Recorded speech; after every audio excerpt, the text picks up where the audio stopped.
And I just want to say, I want you to go on Spotify. And first, I want you to look at these. I want you to look at the amount of writers and producers that are on even just these songs. Then I want you to go look up your favorite pop artist, and I want you to look up the writing credits on their songs.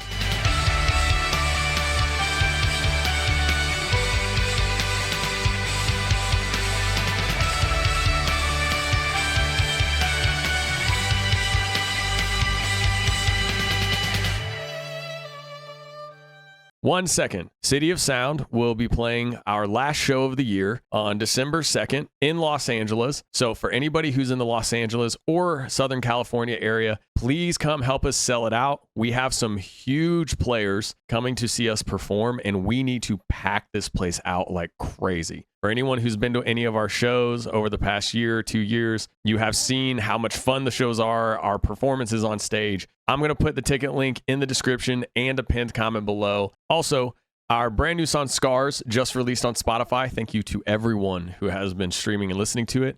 And our music video for our song But One Ghost has officially dropped on the band YouTube. So please go check both of those out. I will also put those links in the description and a pinned comment below. Come see us live and yeah, come hang out with us, loves. I love you all. Okay, first of all, I am not a Swiftie. I don't understand a lot of the Easter eggs that are happening in all these songs and in this show, but as someone who likes to write conceptually, deep dives into words and story, I've actually come to appreciate Taylor Swift quite a lot. And I'll admit, I have not listened to her music very much, but a lot of the stuff that I have listened to, I'm not mad at it. Now, I know what a lot of people watching this are going to be thinking. Bro, you're such a pretentious musician with a self-serious band. Why are you doing a review of the Taylor Swift movie?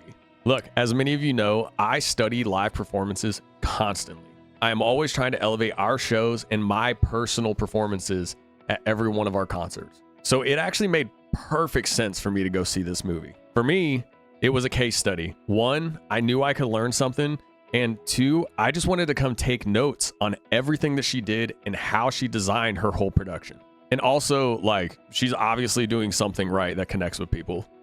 So why wouldn't I want to watch this? I will say though, this review is from someone totally on the outside. I do have all the eras in order of what they were performed and the song set list, but I will not lie. I don't know anything about the vast majority of them, but I do know about live performance, creating connection, and on stage charisma. And in all these places, Taylor Swift is the man.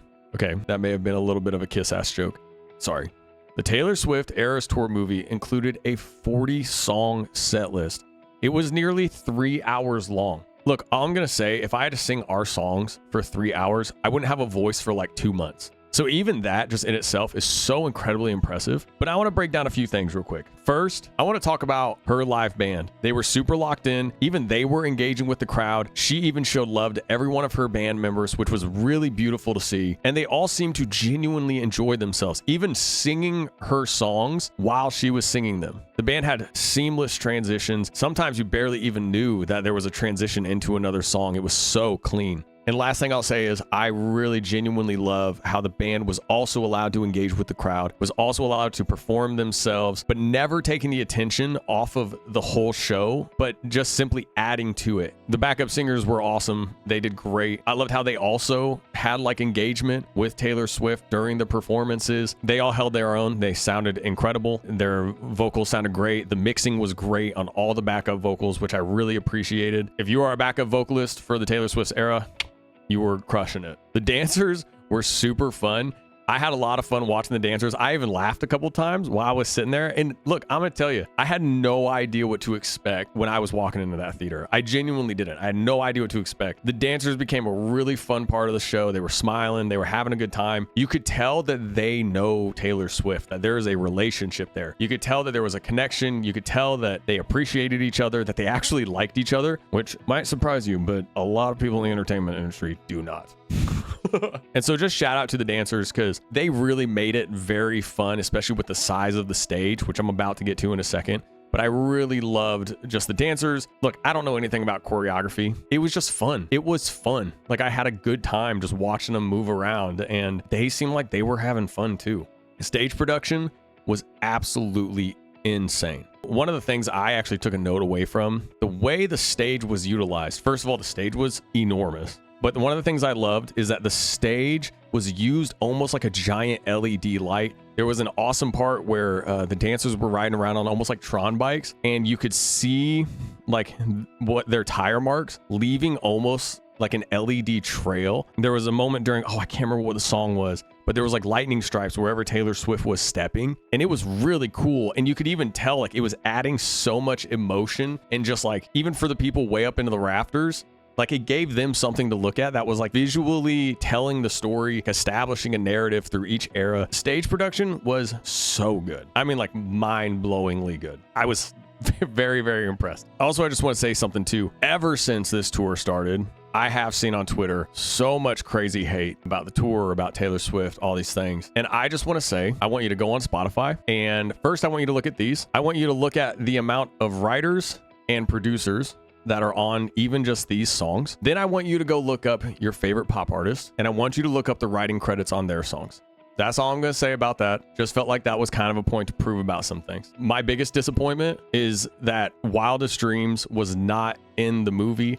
I don't know why. Obviously, there's a reason for it. I'm sure they just had to cut down the set because it would be too long if they kept the whole set in there. Of all the songs that I have heard, I think Wildest Dreams is one of my favorite ones by her that I've heard. So I was waiting to hear that song, but they just didn't have it, which, you know, it happens. Whatever. That's really my only disappointment, honestly. Okay, but just like look at this set list. This is madness. This is insane. I know the album Red, I know the album 1989, and I know Folklore, but really outside of that, I didn't know much. And I think it says a lot when someone who doesn't really know your catalog is going to go sit down for almost 3 hours to listen to 40 of your songs, sit there and still be able to enjoy it, still be able to have fun with it, still be able to feel engaged, to feel like they're like a part of the show. It is a testament to the performance from everybody. So I just want to throw that out there too. So let's get to Taylor Swift as a performer, as a singer, and just as an artist in general. Something that I took away from this performance that I found kind of arched over everything, the whole movie. She has a connection with her fans that I really appreciate. And one of the things I appreciate most about her is that she's not cool. And please stay with me before you just flame me in the comments. I'm not cool. I am a huge dork. I'm a huge nerd. I love tabletop games. I have the Silmarillion right here on my desk. I am not cool. And I love the fact that she was willing to be not just vulnerable, but maybe a touch, not awkward, normal. And I really love that because there is so much, especially right now in the music industry. And I think a lot of it's because of like TikTok and social media and how you present yourself and kind of like this image of like how you want the world to perceive you. There's so much cult of personality and look at me kind of curating that's happening right now with a lot of artists. One thing I really took away from the show, honestly, I love her connection with her fans. And a lot of you watching this who know me and know City of Sound, that's one of my favorite things. I love not having a wall at shows. I love just jumping out into the crowd and just being able to experience it with our listeners. And I really love that she literally did that. She would talk to the whole audience, and watching it in the theater, you would feel like she was talking to you. I know that might sound like it's not like a thing. It is a thing. It was just something I thought was really beautiful. And I thought it was bigger than anything else, even outside, how good the performances was, how fun they were. I found myself having a good time simply because I felt connected to an artist that was just wanting to show who they are and doing it in a way that was just genuine. And I know this word is so overused today, but it was really authentic. Man, I really dug that. I've already had like a respect for her, and from an artist perspective, also as like a business person perspective. But it just made like my respect for her go up in terms of like, dude, like how you treat your listeners says everything about you. Like how you engage with your crowd during a live show says everything about you. And I really, really dug that.